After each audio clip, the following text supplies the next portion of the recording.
आज हम आसरा नगर के हमारे जिनका 3 दिन पहले इंतकाल हुआ था शेख अजीम का, आज उनके घर पर हम आए हुए हैं कि जिस तरीके से नांदेड़ में ये दर्दनाक हादसा हुआ जिसको पूरा नांदेड़ शहर जो है सदमे में है।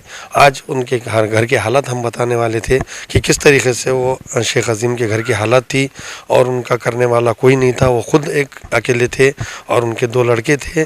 जो 4 साल का लड़का था उसकी हादसा में एक मौत हो गई और एक छोटा जो है 1.5 महीने का बच्चा जो उसका भी पेट पर चाय गिरने से उसका इलाज चल रहा है। और कहीं कहीं देखा जाए तो हमारे कौम के जो लीडर है वो सहानुभूति बताते हैं और बड़े बड़े वादे करते हैं मगर कोई मदद के लिए नहीं आता है। तो हमारा यही बोलना था माज़ा महाराष्ट्र के माध्यम से कि जिस तरीके से यहाँ शेख अजीम की जो मयत हुई और 2 घर के जान चले गए, उनकी आज परिस्थिति इतनी हालत ख़राब है।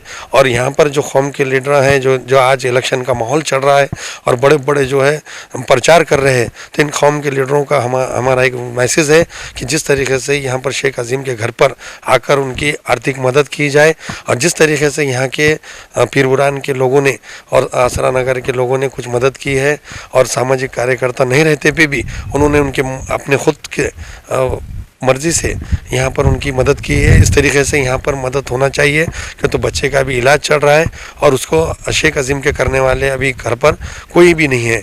वो सिर्फ घर वाले और एक बच्ची है जिसका इलाज चल रहा है। हमारे साथ में कुछ यहाँ के लोग हैं, उनसे जानना चाहते हैं हम कि किस तरीके से ये संकट आया इन पर और ये जो हादसा है इसके बारे में उनका क्या कहना है। मैं तो यही कहना चाहूँगा कि शेख अजीम इनका कुछ दिन पहले पानी में डूब गए थे। उनकी डेड बॉडी 2 दिन पहले मिली और उनको गुस्ल ही दिया जा रहा था। तब एक दर्दनाक हादसे में उनके 3 साला बच्चे का भी एक्सीडेंट में इंतकाल हो गया। ये बहुत दुखद घटना है, लेकिन हमको इसके अंदर पुलिस प्रशासन के कुछ अधिकारी और कर्मचारियों ने मदद की, लेकिन सवाल तो प्रशासन के ऊपर भी उठेगा। क्यों?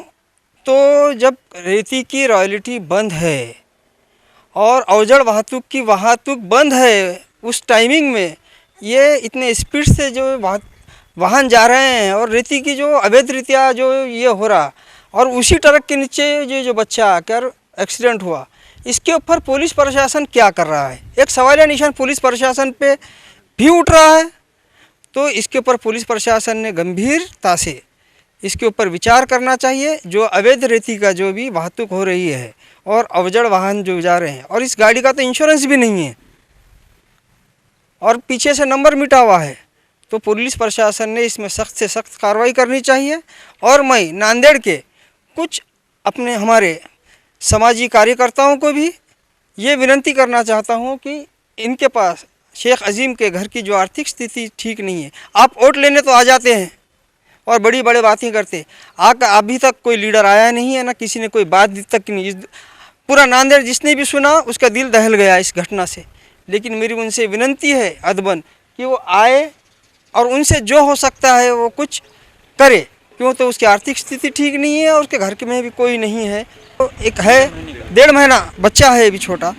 तो मेरी यही गुजारिश है कि आकर जितना हो सके आके उसकी मदद करो और जो होता आपसे आप करो, जो भी आर्थिक तरीके से या कोई भी काम से आप कर सकते हैं तो करना, यही मेरी विनती है। डॉक्टर साहब, जिस तरीके से आपने पहल की है, आर्थिक मदद की, तो अभी आपके फ्रेंड सर्कल में भी आपने अपील की है और भी आप जब तक हो बच्चे के इलाज के लिए कई लोग तो वादा करते हैं, बताते सहानुभूति और इलेक्शनों के टाइम में हम दस्तक लेंगे, हम करेंगे, हम पालन पोषण करेंगे, ऐसा बोलते हैं। मगर वो छोड़ो, मगर जिस तरीके से आपके फ्रेंड सर्कल में भी आपने बैठक ली और भी मदद करने का आपने, इंशाअल्लाह हमारा जो फ्रेंड सर्कल है, हमारे ग्रुप की भी एक बात हुई, वो हम मीटिंग में तय करेंगे कि कौन क्या करेंगे और हमसे जितना हो सकता है, हमारा फ्रेंड सर्कल का ग्रुप है, हम कोशिश करेंगे। लेकिन मेरी ये अदबन गुजारिश है कि हमारे जो समाजी खिदमतगार बोल के जो सामने आते हैं, उन्होंने भी कुछ इसके अंदर करना चाहिए। डॉक्टर साहब जिसने अपने मदद की आर्थिक, और ऐसे कई लोग जो है सामाजिक कार्यकर्ता है जो भावी नगर सेवक बनते घूमते हैं और भावी आमदार घूमते हैं, मगर कभी वो समाज का या किसी का कुछ नहीं देखते। मगर आज जो है जिस तरीके से शेख अजीम के घर पर जो मुसीबत आई हुई है, इसके लिए कोई पहल नहीं कर रहा। यहाँ पर हमारे डॉक्टर साहब ने करे हैं और ऐसे ही लोगों से भी अपील की है वो भी करे, क्यों तो यहाँ पर ऐसा है कि टीआरपी लेते हैं, फ़ोटो उतारते हैं, ज़रा सर का कुछ फल वगैरह बांट दिए तो पूरे पेपरों में न्यूज़ों में आते हैं। इस तरीके के लीडरशिप है, मगर सामाजिक कार्यकर्ता भी है, वो सिर्फ नाम के हैं। तो इन लोगों से भी गुजारिश है कि अपने खुद होकर यहाँ पर अजीम के घर पर आकर वो मुलाकात दे और उनकी मदद किए रहे। और हमारे साथ में उनके वालिद हैं, उनसे हम जानते हैं कि किस तरीके से परिस्थिति थी अजीम की और उनके साथ में फैमिली में कौन कौन रहते और उनके परिवार में अभी क्या दुख का संकट आए हुए हैं, हम उनसे पूछते हैं। शेख अजीम क्या हुआ? बच्चा गया तीरने को गया था। तीरने को जाने के बाद वो उसके साथ के बच्चे ने बोला हमको ऐसा ऐसा हुआ, और आके बोला बच्चे ने, और वो कपड़े थे उसके आंग में, वो फंसने से या कुछ होने से निकल नहीं सका वो। तो बाद में हमको मालूम हुआ तो हमने ढूंढना चालू करे। फिर हम बहुत ढूंढे 3 दिन के बाद हमको डेड बॉडी मिली। वो क्या नाम, देवापुर पे हम गए, हमारे दोनों साले, मैं, हमारे भांजे। जब मैं मेरे बच्चे को देखा तो हमने फिर गाड़ी मंगाए एम्बुलेंस, उसमें डाल के हमारे बच्चे को हमने नया बाजी के मस्जिद में लाए, वहाँ गुस्सल बिस्सल दे के फिर हमारे घर को लेके आए। फिर हमारे बच्चे का पोतरे को देखने के लिए ला रहे थे, तो फिर हमारे पोतरे का ऐसा हादसा होगा कि हमारा पोतरा ट्रक के नीचे आ गया, उसका भेजा बाहर आ गया। फिर हम सब परेशान हो गए, अब आगे क्या करना।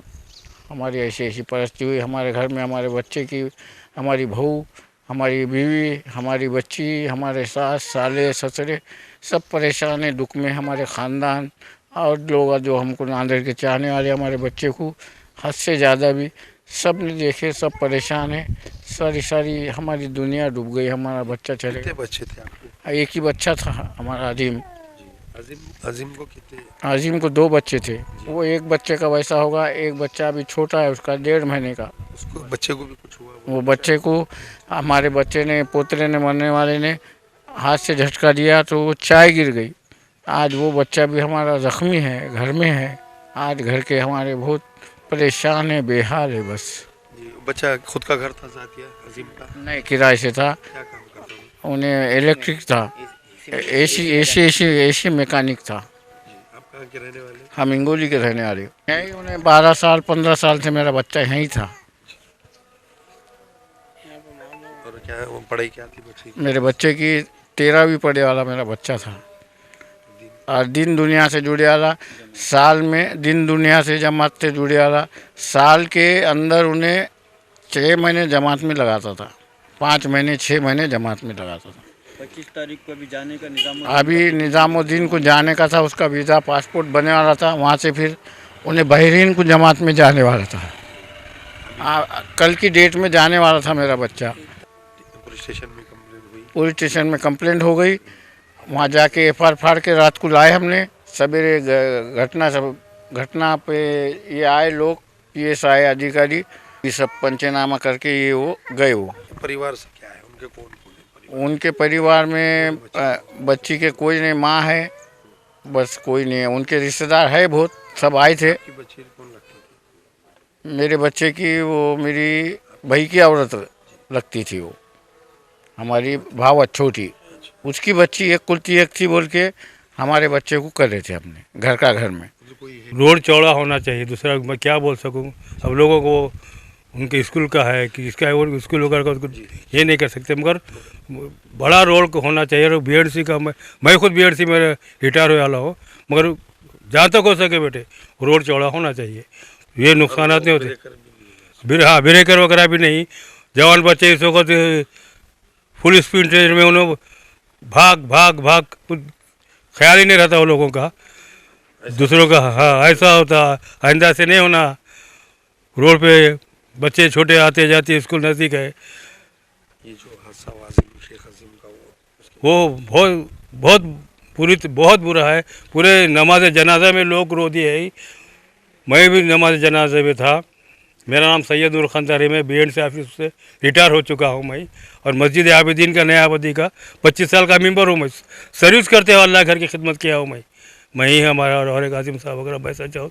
हम बहुत अल्लाह के घर की खिदमत करने से अल्लाह ताला ने मुझे नवाजा है, हर चीज़ दिया है। मगर ऐसा कल का ये हादसा, माँ बाप और बेटा, बाप ने बेटे को लेके गया सर का वैसा होगा कि चल मेरे साथ तू भी चल, ऐसा ये होगा। बहुत भयानक हादसा होगा बेटे। अल्लाह ताला ऐसे हादसों से बचाए।